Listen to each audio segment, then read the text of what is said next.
तो जैसा कि लास्ट एपिसोड में हमने देखा था कि डीमन सोल सेक्ट पर टाइशुआन टावर ने कब्जा कर लिया, मगर यहाँ का ट्रेजर हासिल करने के लिए मास्टर जियो और मास्टर वांग के दरमियान झगड़े शुरू हो गए। तो फाइनली ये लोग डिसाइड करते हैं कि सारा ट्रेजर डीमन सोल सेक्ट में ही रहेगा और टाइशुआन टावर इस सेक्ट को लीड करेगा। साथ ही एल्डर जियो और एल्डर वांग ने युवान और शावी को डीमन बेल्स को स्टडी करने के लिए 1 महीने का वक्त दिया, मगर ये दोनों तो स्टडी करने के बजाय फाइटिंग करना ही शुरू कर चुके।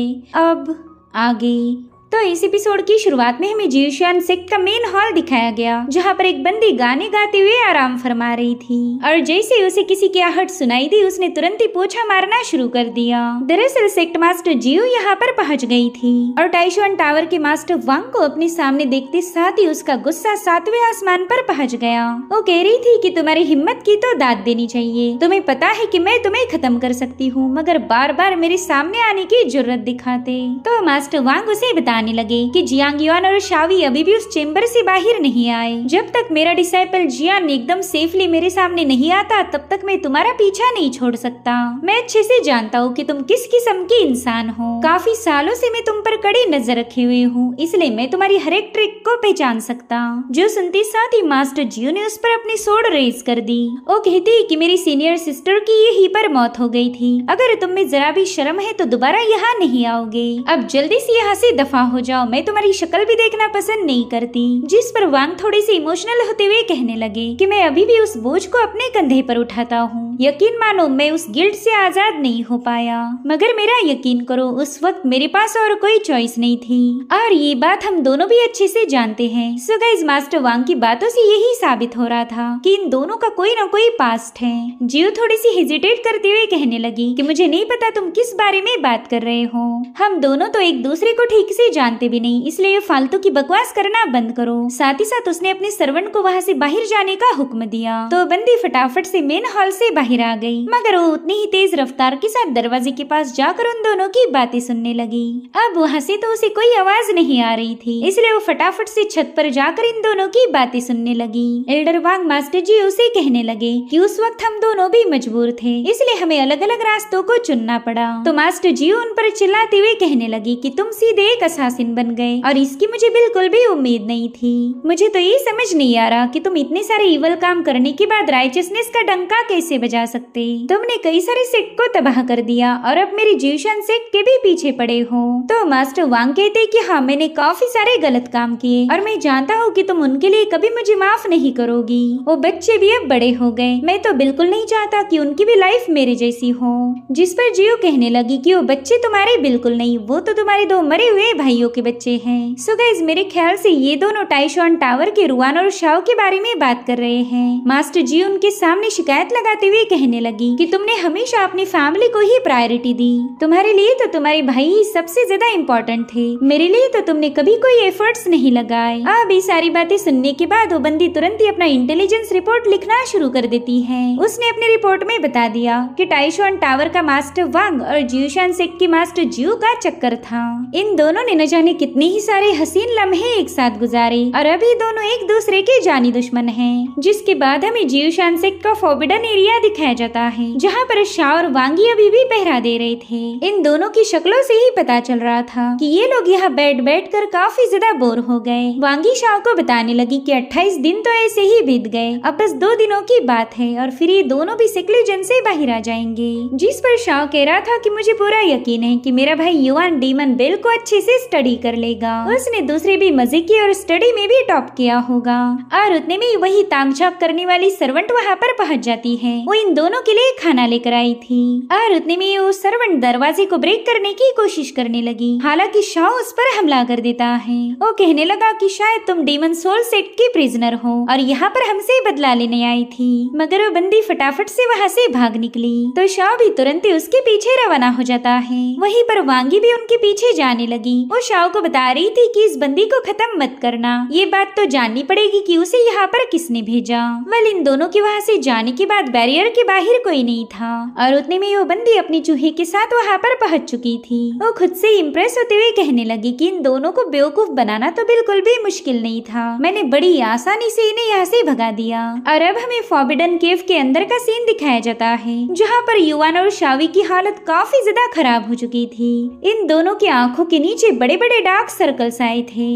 युआन उससे कहने लगा कि 28 दिनों से हमने कुछ भी नहीं खाया, प्लीज थोड़ा सा खाना खा लो। मेरा भाई बैरियर के बाहर से हमें ढेर सारा खाना भेज रहा, लेकिन तुम हो कि उस खाने को हाथ भी नहीं लगाती। मैं अपनी अम्मा कसम खा के बता रहा हूँ कि मैंने उस खाने में कोई पॉइजन नहीं डाला। जिस पर शाओई कहने लगी कि तुम्हें अपनी माँ की कसम खाने की कोई जरूरत नहीं, मुझे तुम पर पूरा भरोसा है। बस बात इतनी सी थी कि मुझे 28 दिनों में बिल्कुल भी भूख नहीं लगी। इन दोनों की शक्ल से ही पता चल रहा था कि 28 दिनों से ना ही इन्होंने खाना खाया और ना ही ये सो पाए। शाओई युआन से कहने लगी कि तुम बिल्कुल फिक्र मत करो, इस बार मैं तुम पर कोई हमला नहीं करूंगी, तुम आराम से सो सकते हो। तो युआन जैसे तैसे अपनी आंखें खोलते हुए बताने लगा कि ना मुझे तो बिल्कुल नींद नहीं आ रही। सो गाइस, ये था इन दोनों मियाँ बीवी का ट्रस्ट लेवल। ये दोनों एक दूसरे पर इतना भरोसा करते हैं कि ना ही इन्होंने खाना खाया और ना ही ये सो पाए, क्योंकि अगर इन्होंने जरा भी ध्यान भटकाया तो इनकी जान को खतरा होगा। युआन उससे कहने लगा कि जरा अपनी हालत देखो, तुम्हें खाने की सख्त जरूरत है, तो क्यों ना हम इस लड़ाई को बंद करके अपने अपने कामों पर फोकस करें। जो सुनते साथ ही शावी ने अपनी ही चाकू से खुद पर वार कर लिया। वो कह रही थी, देखो मुझ में अभी भी दम है, मैं हार मानने वालों में से तो बिल्कुल नहीं हूँ। अब ये सुनते साथ ही युआन का ही पीछे रहने वाला था।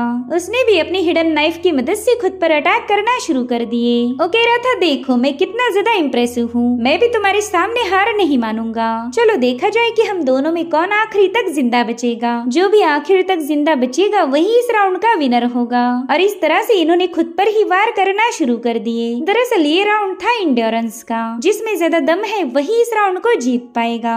वेल, ये दोनों भी खुद की बॉडी में डैगर चुभाने में बिजी थे कि तभी वहाँ का फ्लोर ब्रेक करते हुए वो चूहा वहाँ पर पहुँच जाता है। वो चूहा भी इन दोनों की हरकतें देखकर थोड़ा सा हैरान था। दरअसल इस चूहे के जरिए वो बंदी इन दोनों को देख रही थी। वो हैरान होते हुए कहने लगी कि कहीं इन दोनों का दिमाग खराब तो नहीं हुआ, मैंने तो सुना था कि ये न्यूली मैरिड है, इन दोनों ने तो बिस्तर पर होना चाहिए था, मगर ये लोग तो जमीन पर बैठकर खुद को ही घायल कर रहे। और उतने में युआन की नजर पड़ी उस चूहे पर जिसने अपने सिर के ऊपर लेग पीस पकड़ लिया था।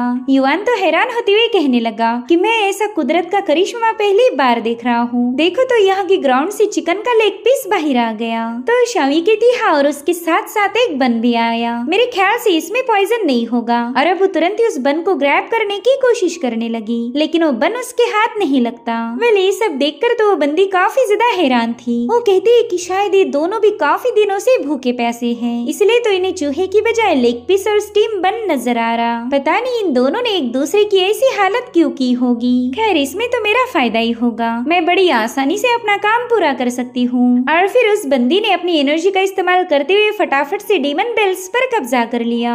ये दोनों तुरंत ही उसे पकड़ने की कोशिश करने लगे, मगर तब तक वो चूहा वहाँ से जा चुका था। और अब वो दोनों डीमन बेल्स उस बंदी के पास पहुंच जाती है। वो बंदी इस ट्रेजर को देखकर जरा भी इम्प्रेस नहीं हुई। वो कहने लगी कि ये तो मामूली सी बेल्स है, पता नहीं लोग इन्हें हासिल करने के लिए इतना क्यों मरे जा रहे। पूरी की पूरी इमॉर्टल अलायंस में इनकी वजह से केओस मचा। इधर शावी और युआन भी समझ गए थे कि उन दोनों को चूना लग गया। जिस ट्रेजर के लिए वो लोग इतना फाइट कर रहे थे वो तो किसी और के कब्जे में चला गया। किसी ने पपेट का इस्तेमाल करके एंट्रेंस को बाईपास किया है, पता नहीं वो कौन है जिसने इतनी शातिर ट्रिक का इस्तेमाल किया। सो अब इस बैरियर को ब्रेक करने के लिए शावी ने अपनी पावर का इस्तेमाल किया, मगर वो इतनी ज्यादा कमजोर हो चुकी थी कि बैरियर को बिल्कुल भी ओपन नहीं कर पाती। वो युआन को बताने लगी कि हमें 30 दिनों के लिए सेक्लूजन में रखा गया था, तो जब तक ये टाइम पूरा नहीं होता तब तक बैरियर भी ओपन नहीं होने वाला। और मुझ में इतनी ताकत नहीं है कि मैं इस बैरियर को ओपन कर पाऊँ। अब तो मेरे पास बस 10% पावर बची है। सो अगर तुम्हारे पास और भी कोई ट्रिक बची है तो प्लीज उसका इस्तेमाल करो, वरना वो दोनों ट्रेजर्स हमारे हाथ से चले जाएंगे। इसलिए युआन ने फटाफट से अपने बैटल आर्मर की पावर का इस्तेमाल किया। वो बड़े ही तेजी के साथ उस बैरियर पर एक जोरदार पंच हिट कर देता है, जिसके चलते वो बैरियर पूरी तरह से शैटर होकर इन दोनों का रास्ता अनब्लॉक हो गया। शावी तो ये सब देखकर ही काफी ज्यादा हैरान थी। वो सोच में पड़ गई कि आखिर युआन एग्जैक्टली है कौन। वही दूसरी तरफ शाओ और वांगी भी समझ गए थे कि उन्हें उस बंदी ने उल्लू बनाया, इसलिए ये दोनों भी तुरंत ही बैरियर की तरफ तरफ रवाना हो गए। तब तक शावी और युआन भी फॉरबिडन केव की एंट्रेंस के पास पहुंच चुके थे। शावी युआन से कहने लगी कि जल्दी से जाकर उस चोर का पीछा करो, मगर युआन तो सीधा नीचे बैठ गया था। वो शावी को बताने लगा कि मेरे पाँव में जरा भी ताकत नहीं बची। मेरे ख्याल से हम दोनों ने बेवजह ही एक दूसरे के साथ फाइट की। इसी दरमियान शाह और वांगी भी वहाँ पर पहुंच चुके थे। इन दोनों की ऐसी हालत देखकर उन्हें काफी बड़ा झटका लग गया। युआन तुरंत ही उन्हें बताने लगा कि दोनों डीमन बेल्स को किसी ने चुरा लिया है। बताओ कि यहाँ पर कोई अननोन पर्सन आया था? तो वांगी बताने लगी कि हाँ, एक बंदी इस बैरियर को ब्रेक करने की कोशिश कर रही थी। हमने उसे रोकने की कोशिश की तो तुरंत ही यहाँ से भाग निकली। तो युआन बताता है कि वो कोई बंदी नहीं थी बल्कि एक पपेट था जिसने दोनों ट्रेजर्स को चुरा लिया। जो सुनकर शाओ कहने लगा कि शायद मैं इस चोर को जानता हूँ। वो बंदी हमेशा अलग अलग फॉर्म लेकर अपनी चोरी को अंजाम देती है। उसे तो लेजेंडरी थीफ के नाम से जाना जाता। उसने पावरफुल से पावरफुल ट्रेजर भी बड़े ही आसानी से चुरा लिए। तो वांगी कहती हाँ बिल्कुल, और उसे आज तक कोई भी कैप्चर नहीं कर पाया। अगर वाकई ये चोरी लेजेंडरी थीफ ने की है तो फिर हमें वो ट्रेजर नहीं मिलेंगे। जो सुनकर शावी युआन से कहने लगी कि ये तो बहुत बड़ा मसला हो गया, मगर मुझे पूरा यकीन है कि मेरे हस्बैंड उस चोर को अच्छा सा सबक सिखाएंगे। तो युआन बताने लगा कि वो डीमन बिल्स हमारे लिए काफी ज्यादा इम्पोर्टेंट है, हमें कुछ भी करके उन्हें रिट्रीव करना ही पड़ेगा। मेरे ख्याल से वो चोर ज्यादा दूर नहीं गई होंगी, उसे अभी भी कैप्चर करने का हमारे पास मौका है। तुम दोनों फटाफट से जाकर आसपास के इलाकों में उसकी तलाश करो। तो वांगी युआन से कहने लगी कि तुम दोनों भी हमारे साथ चलो, इससे ये काम थोड़ा सा आसान हो जाएगा। जिस पर युआन कहने लगा कि क्या तुम्हें हम दोनों की हालत नजर नहीं आ रही? हम दोनों को भी आराम की काफी ज्यादा जरूरत है, इसलिए तुम लोग आगे जाओ और हम थोड़ी देर में वहाँ पर पहुँच जाएंगे। मगर वांगी को तो वहाँ से जाने की कोई भी जल्दी नहीं थी। वो इन दोनों को चेक करते हुए कहने लगी कि तुम दोनों काफी ज्यादा अजीब दिख रहे, ऐसा लगता है कि तुम दोनों की एनर्जी को किसी ने चूस लिया हो। जो सुनते साथ ही शाओ की हंसी छूट गई। वो वांगी से कहने लगा कि तुम तो बड़ी ही नाइव हो, तुम्हें ये सारी बातें समझ नहीं आएगी। ये दोनों 28 दिनों तक उस चेम्बर में बंद थे जहाँ पर इन्होंने लगातार फिजिकल काम किया है। इन्होंने इतनी तगड़ी मेहनत की कि इनकी एनर्जी पूरी तरह से ड्रेन आउट हो गई। देखो तो मेरे भाई की कमर में भी दर्द हो रहा। खैर छोड़ो, ये बातें तुम्हें समझ नहीं आने वाली। जिसके बाद ये दोनों भी उस चोर की तलाश में वहाँ से रवाना हो गए। उनके वहाँ से जाते साथ ही दोनों सीधा नीचे बैठ गए। इनमें तो जरा भी एनर्जी नहीं बची थी कि उस चोर की तलाश कर पाए। शावी युआन को बताने लगी कि क्यों ना थोड़ी देर के लिए आराम किया जाए, बाद में हम उस चोर को ढूंढ लेंगे। अब तो हम दोनों को एक दूसरे से कोई खतरा नहीं। जिस ट्रेजर के लिए हमने आपस में झगड़े किए थे वो तो अब जा चुका है। इधर वो चोर एक पोर्टल के जरिए फॉरबिडन केव में पहुंच गई। वो कहने लगी कि आज तक मैंने न जाने कितनी सारे सेक्ट पर डाका डाला, लेकिन ये वाली चोरी सबसे ज्यादा आसान थी। इन बेवकूफों को लग रहा होगा कि मैं यहाँ से भाग निकली, लेकिन मैं तो अभी भी यहीं पर मौजूद हूँ। वहीं दूसरी तरफ हम युआन और शाओई को देख पाते हैं, जो कि बड़ी कमजोर हालत में उस चोर की तलाश में निकल पड़े। युआन कह रहा था कि अगर हम दोनों एक दूसरे पर जरा भी भरोसा करते तो हम पर ऐसी नौबत ना आती।